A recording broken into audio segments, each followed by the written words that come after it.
My name's Bart Ewald, and I'm a county chair for Leon County, Texas, and I'm on SDC representing Congressional District 17. I like Progress Texas because it gives us the straight facts in a short, concise form on a daily basis.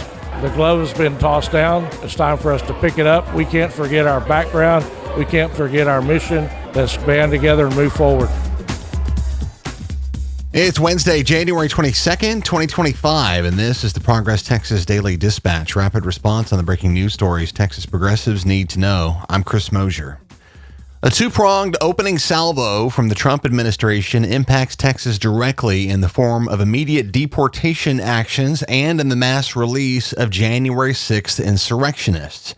Starting with immigration here from Katie Barber at mysanantonio.com, who notes both U.S. Congressman Greg Casar and San Antonio Mayor Ron Nirenberg sounding the alarm. Casar writing, quote, media reports say San Antonio could be one of the cities targeted by Trump's immigration raids this week. No matter what, we know that one, you have basic rights.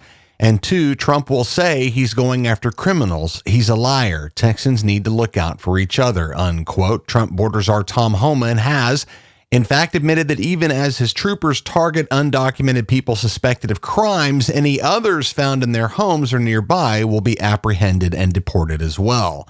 Congressman Joaquin Castro also shared the warning to his social media, adding, quote, we know from history that mass deportation raids can lead to the arrest, detention, and deportation of even American citizens, unquote.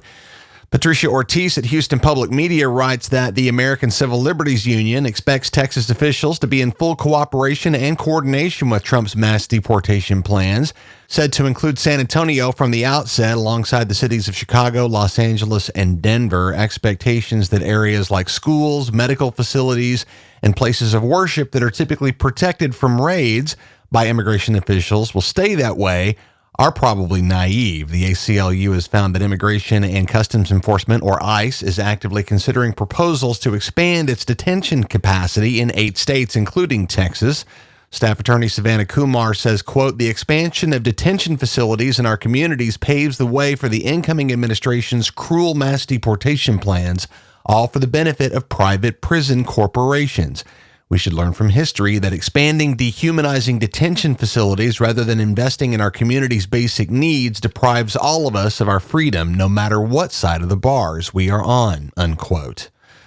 Priscilla Rice at KERA in Dallas says immigrant advocacy groups are imploring people of temporary protected status and those protected by the DACA program to be vigilant in keeping those statuses up to date.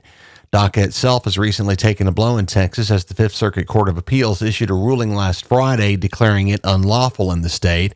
Those advocates also highly recommend taking anything seen on social media about any of this with a huge grain of salt. Protected folks need to refer directly to reliable sources, reputable advocates, and their related consulate offices. Panic is already underway online, and it's important not to get caught up in that.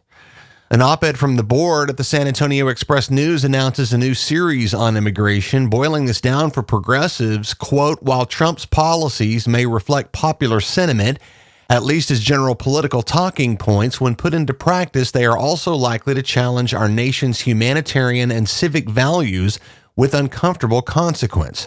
Is the separation of a family a righteous and ethical deterrent? Is the coerced deportation of citizens in mixed-status families in line with our civic and humanitarian values, unquote. Important questions. Christopher Hooks at Texas Monthly detects some degree of bluffing, perhaps, on immigration among Trumpy hardliners in Texas, in particular Governor Greg Abbott, who's put on a massive show for years against mostly Hispanic immigrants, in part to distract from our state's many failures in managing our explosive growth. Hooks writes that our governor, quote, supports and brags about an economic model in his state that runs on the fuel of immigrant labor. But he will not and cannot explain that to his own voters, even at a moment when the underpinnings of that economic model are threatened. He is not alone in this. America suffers from a shortage of leaders in both parties who are willing to explain what immigration means to the country, unquote. How much of this is largely empty red meat for the MAGA base versus an eventually self-inflicted undermining of the Texas miracle remains to be seen.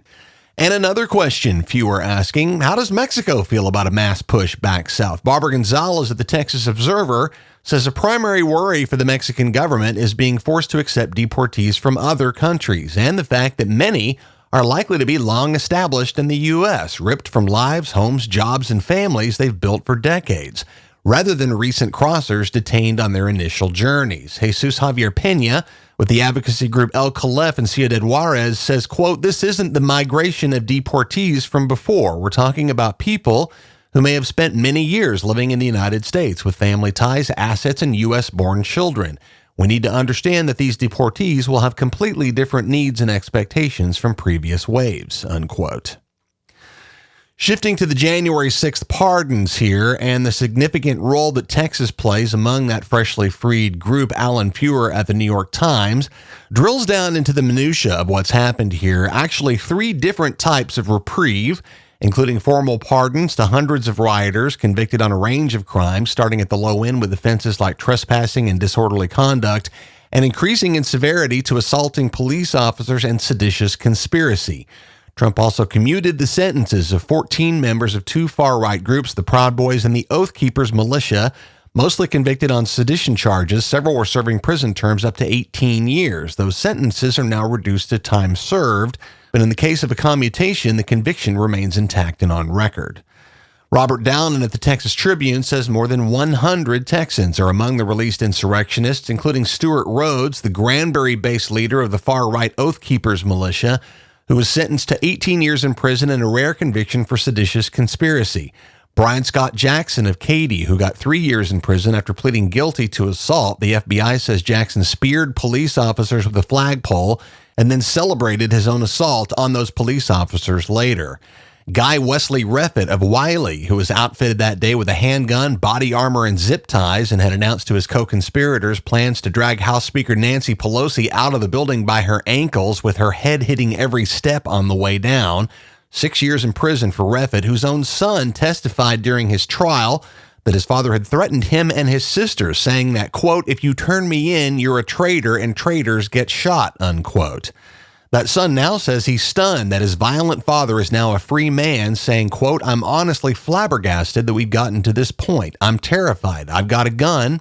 I've moved and I've gotten myself away from what I thought would be a dangerous situation and staying where I thought my dad could find me or other people that are going to feel so validated by these actions, by this pardon, unquote.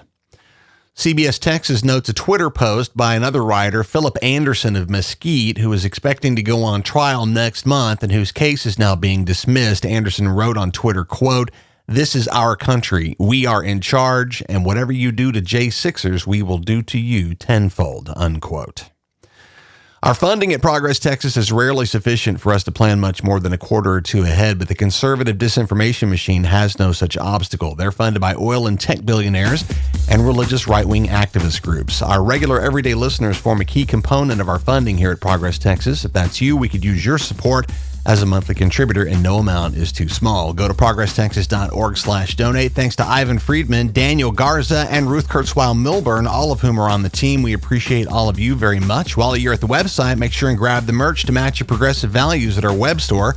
Y'all Means All, Revolution, and our most popular Humans Against Ted Cruz t-shirts, all union printed right here in Texas. Great Valentine's gift ideas, all at progresstexas.org. That's the Progress Texas Daily Dispatch for this Wednesday, January 22nd, 2025. Links to all these original stories can be found in our show notes. Progress Texas is a nonprofit, rapid response media organization promoting progressive messages and actions. While campaigns come and go, we're the permanent home for progressive media and action in the Lone Star State. I'm Chris Mosier. Thanks for listening. Have a great day. We'll see you again tomorrow morning.